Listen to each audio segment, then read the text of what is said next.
ঠিক যেমনটা দেখছেন, অ্যান্ড্রে রাসেল তিনি ইতিমধ্যেই চলে এসেছেন রংপুর রাইডার্স শিবিরে। ইতিমধ্যেই তারা হোটেলে পৌঁছে গেছে। টিম ডেভিড, অ্যান্ড্রে রাসেল এবং বড় বড় সব নাম, জেমসন ভেন্স, অর্থাৎ এই নামগুলো, এই বড় নামগুলো দিয়েই আসলে রংপুর রাইডার্স কোয়ালিফায়ার রাউন্ডে উঠতে চাইবে। তারা এলিমিনেটর রাউন্ডটা যে করেই হোক তারা আজকে ম্যাচটা জিততে চাইবে এবং মাত্র ঘন্টাখানিক পরেই কিন্তু খেলা।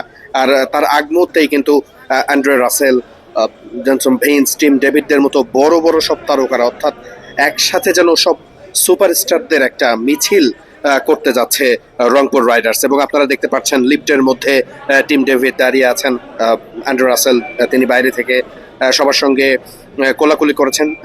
ক্রিকেটাররা আগে থেকেই নিচে উপস্থিত ছিলেন এবং যখন এই নতুন ক্রিকেটাররা এসেছেন সবাই আসলে অনেক খুশি, অনেক উচ্ছ্বাস, কারণ আজকের বাঁচা মরার এই লড়াইয়ের আগে নিশ্চিত করেই দলটা যখন তাদের এত বড় সব তারকাদের খুঁজে পাবে সেটা নিশ্চিত করেই বাড়তি একটা অনুপ্রেরণা হয়ে থাকবে। এবং দেখা যাক রংপুর এই বড় নামগুলো দিয়ে আসলে শেষ পর্যন্ত কি করতে পারে।